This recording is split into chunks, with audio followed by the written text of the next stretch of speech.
Eliseu a comer pão. Daí, todas as vezes que passava por lá, entrava para comer.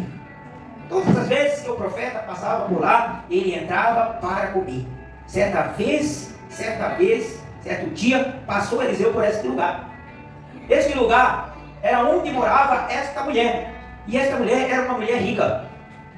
E ele sempre passava por aquele lugar. Ele morava em Samaria. Samaria, para o lugar que ele ia, tinha uma distância mais ou menos de 56 quilômetros. Então ele fazia essa trajetória, talvez uma ou duas vezes por mês, porque ele tinha que caminhar. E a mulher, a sunamita, ela ficava observando aquele homem. Ela observava aquele homem. Essa palavra sunamita, ela é dada para alguém, para algumas, ela era dada para algumas daquelas mulheres da época. Quando você vai ler em Provérbio, Salomão fala sobre essa mulher, sobre esse nome sunamita. Sunamita era um nome que era dado para aquelas mulheres sábias, para aquelas mulheres piedosas, para aquelas mulheres que gostavam de servir tanto ao rei como a Deus. E ela ganhava esse nome, ela tinha esse nome de sunamita, ou sulamita. Eu fui estudar a história um pouquinho, então não era só apenas essa mulher que chamava-se de sunamita. Não, tinha outras mulheres que também serviam ao Senhor, que também era chamada de sunamita. Aleluia. E o que aconteceu foi, esta mulher era uma mulher que servia ao Senhor, era uma mulher temente a Deus. E o que acontece? Quando o profeta passava por ali, para um lugar chamado Monte Carmelo, quem lembra do Monte Carmelo na Bíblia? O local onde Elias matou 450 profetas. Na verdade não foi bem lá, mas foi um vale. Mas foi lá que desceu o fogo do céu e consumiu o holocausto dos profetas o holocausto foi consumido do profeta Elias e o holocausto dos profetas de Baal, os deuses deles, não desceu fogo para consumir. Você lembra dessa passagem? E Eliseu, por ser um profeta que tinha agora ficado sendo o substituto de Elias, ele já tinha aquela trajetória de ir ao Monte Carmelo.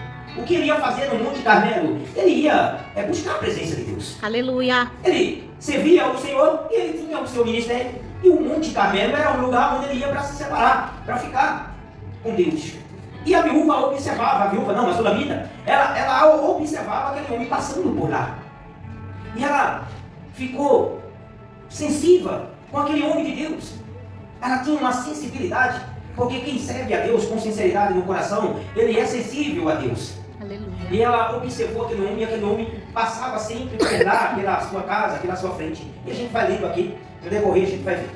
No versículo 9, diz: ela disse ao seu marido: vejo que este passa sempre por nós, e é santo homem de Deus. Olha o que ela observou. Vejo que este passa sempre por nós. Em outras palavras, esse homem está sempre passando por aqui.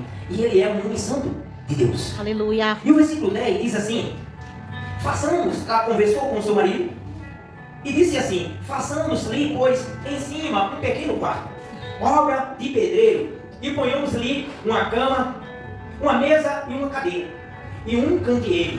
Quando ele vier à nossa casa, retirar-se para lá. Olha o coração desta mulher. Ela observou aquele homem e viu que aquele homem era um homem de Deus, e ela quis fazer algo por aquele homem. Por quê? Porque aquele homem era um homem que fazia a obra de Deus. Aleluia. Então, ela quis fazer algo para aquele homem. Imagina aquele homem indo e voltando 50 e poucos quilômetros. Então ela disse: aqui está mais perto do lugar onde ele vai, então vamos fazer um quartinho e vamos querer ele aqui. Vamos ajudá-lo. Mas o que eu imagino, queridos, é que aquela mulher, ela foi muito sábia, ela foi muito inteligente, porque ela sabia que aquele homem era um homem de Deus, e aquele homem de Deus ia trazer algo para abençoar mais e mais a vida dela. Aleluia. Ela foi esperta, ela foi inteligente. Esteja próximo do homem de Deus. Esteja próximo. Se você estiver perto, próximo do homem de Deus, um homem que carrega a unção de Deus, aonde você chegar com ele, as bênçãos dele também vai fazer parte da sua vida. Aleluia, Jesus. Se aproxime do homem de Deus. Verdade, Pai. Hoje ninguém quer mais se aproximar do homem de Deus porque fica com medo. Mas ainda tem homem de Deus. Amém. Ainda tem homem que carrega a unção e que tem uma responsabilidade com o ministério dele. E que eu acredito que ele é homem de Deus. Amém, querido? Então aquela mulher, ela disse, vamos fazer um pacto, vamos estar com ele aqui mais próximo da gente. E o versículo 11 diz, versículo 11, falei do 10, né? 9. Não, já estou no 11 mesmo, eu vou no 10. E um dia, vindo ele ali, retirou-se para o quarto e se deitou.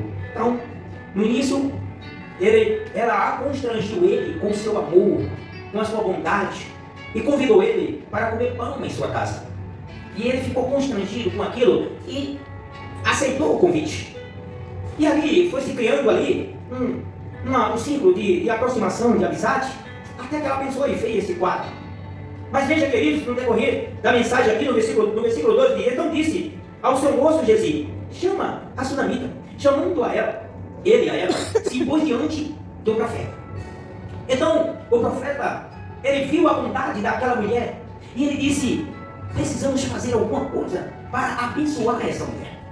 O que nós vamos fazer para abençoar essa mulher? Ele pergunta para o seu servo, e o seu servo diz, eu acho que a gente tem que conversar com ela. E veja bem, ele chamou, e ela veio diante do profeta. E esse que dissera ao seu moço, diz-lhe, eis que tu nos tem tratado com muita abnegação. Em outras palavras, diz, você tem nos abençoado muito, vamos trocar aqui as palavras. Que se há de se fazer por ti? O servo do profeta perguntando a ela, o que a gente pode fazer por você? Queria abençoar ela. Mas veja, queridos, aquela mulher, no início da mensagem do texto, nós vimos que aquela mulher era uma mulher rica. Ela não precisava de nada. Então tudo aquilo que ela estava fazendo para o homem de Deus, ela estava fazendo sem interesse nenhum. Ela não estava cobrando nada por isso. Hoje, se você fizer qualquer coisa para um homem de Deus, você tem interesse. Mas ela não, ela estava fazendo sem interesse. Ela estava fazendo simplesmente por amar a Deus e por ver que ela queria ajudar no ministério daquele homem de Deus. Aleluia. O versículo 12 ainda continua dizendo, 12, 13. O que eu posso fazer? O que nós podemos fazer por ti? Haverá alguma coisa que se fale a teu favor ao rei ou ao comandante do exército? Ele fez uma pergunta para aquela mulher, o que nós podemos fazer por você?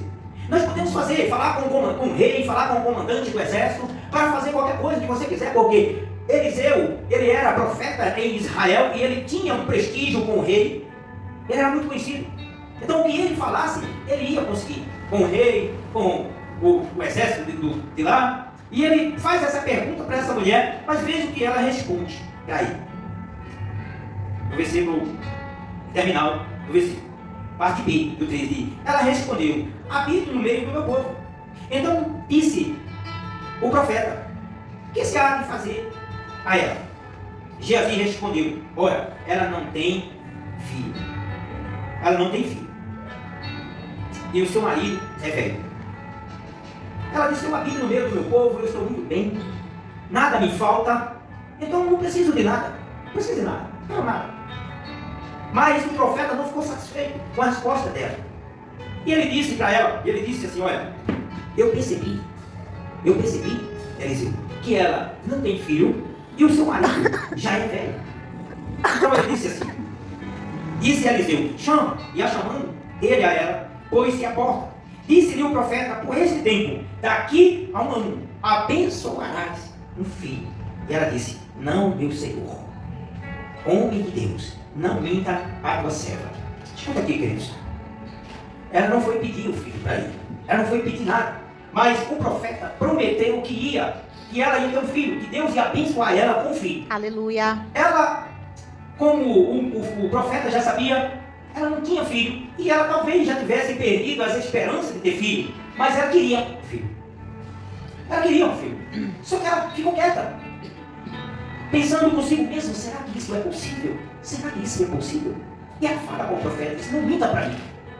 Não minta para mim. Em outras palavras, olha, eu não estou pedindo isso. Mas isso pode ser, de fato e de verdade, algo que venha a acontecer. Não minta para mim. Eu aqui estou trocando palavras, estou parafraseando.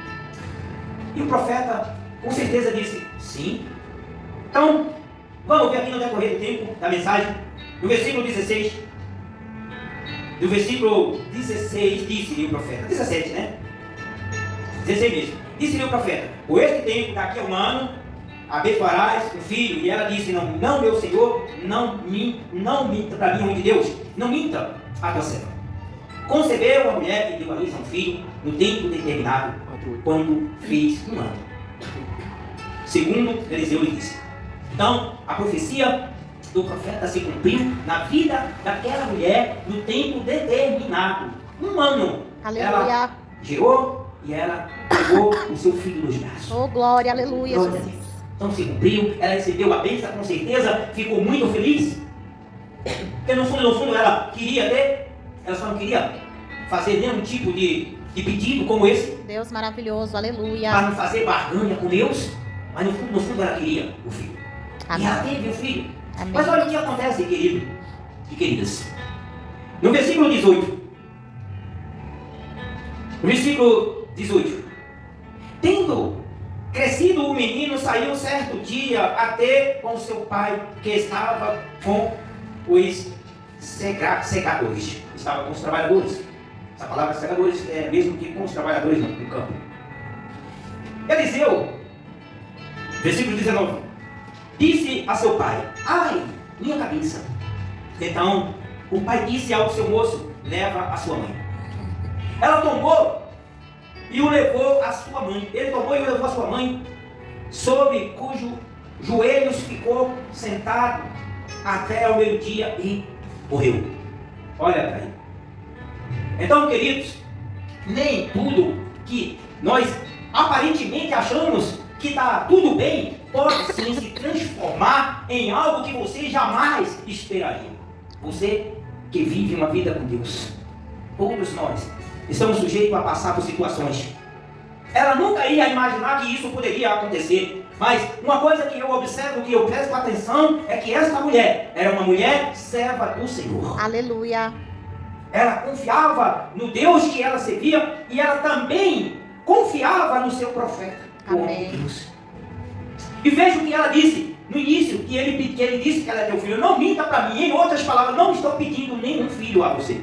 Então, se isso não for verdade, não minta para mim. E depois de 1 ano ela tinha a criança nos braços, e o tempo passou e a criança cresceu. E esse bebê ficou mocinho e foi até o seu pai. E quando antes dele chegar, o seu pai, ele sente uma dor na cabeça. E o seu pai vem e pega e leva para sua mãe. E a sua mãe a recebe a criança e fica com essa criança com certeza cuidando, sem saber o que estaria acontecendo. E de repente a criança morre.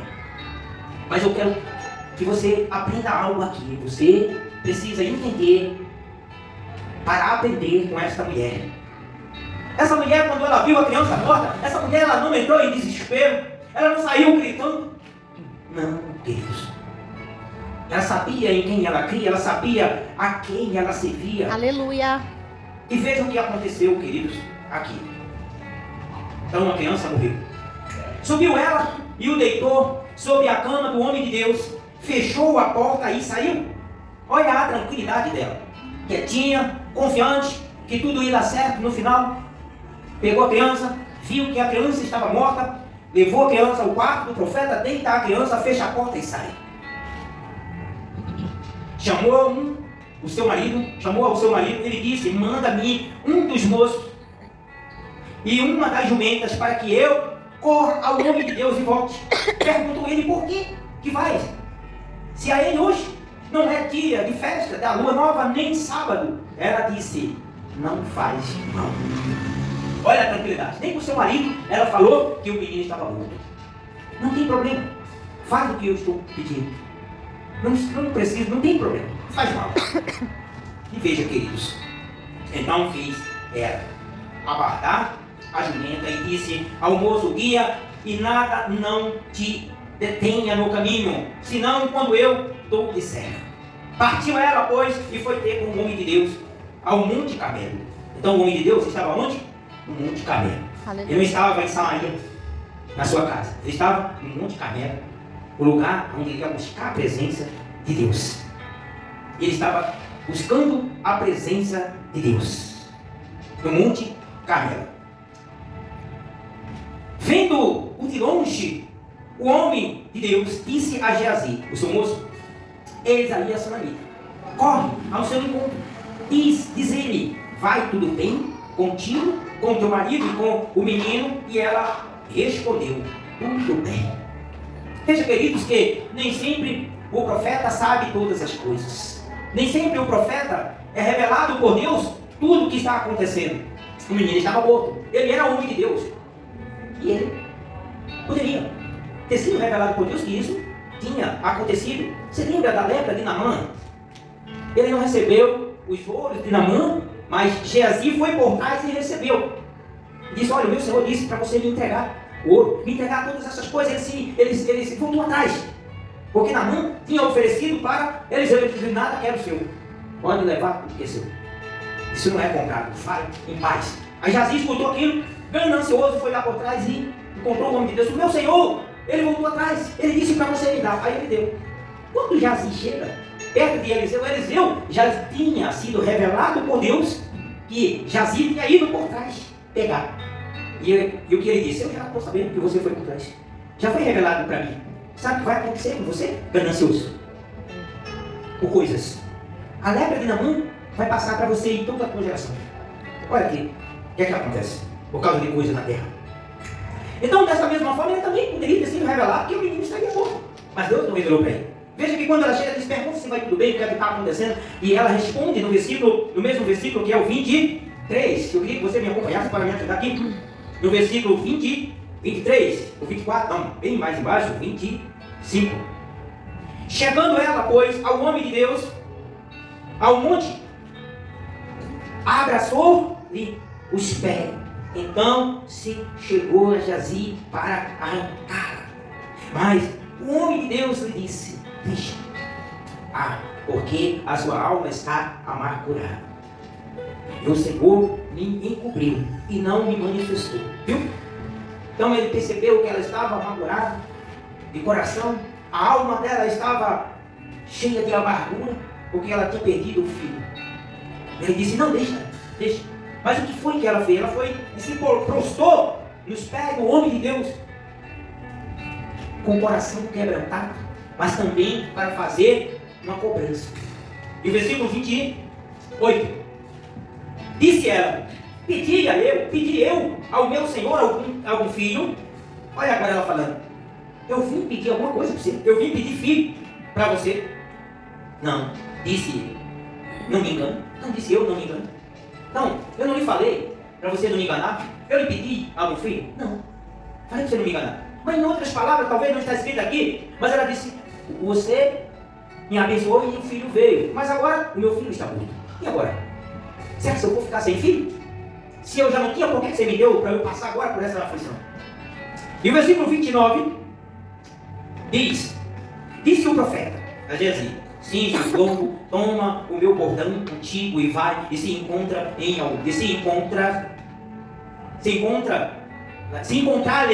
alguém, não salte, e se alguém te saudar, não lhe responda. Põe o meu bordão sobre o rosto do menino. O profeta não foi. O profeta mandou o seu auxiliar. Mas ela não confiou no auxiliar. Ela confiava mesmo no profeta. E não deu outra. Aleluia. O versículo 29, finalizando aqui, a parte B do versículo 29, ele diz: contigo que vai se encontrar alguém, não salve, não faça nada, não diga nada a ninguém. E chega lá, você põe sobre o menino, o bordão sobre o menino. Porém, disse a mãe do menino: tão certo como vive o Senhor, e vive a tua alma, não te deixarei. Então ele se levantou e o seguiu. Então ela disse: se você não for, eu não saio daqui. É com você que tem que ser resolvido. Aleluia. Tem que ser você para resolver essa situação. Então se levantou e o seguiu. Geazi passou diante dele e pôs o bordão sobre o rosto do menino, porém não houve nele voz, nem sinal de vida. Então voltou a encontrar-se com Eliseu. Ele deu o aviso, disse: o menino não despertou. Tendo o profeta chegado à casa, eis que o menino estava morto sobre a cama. O auxiliar fez o que o profeta mandou fazer, mas não resolveu. Mas será por que não resolveu? O profeta não deu todas as instruções para ele. Mas você lembra do coração de Geazi? O coração de Geazi era um coração que ele estava desviado. Não era um coração centrado em Deus.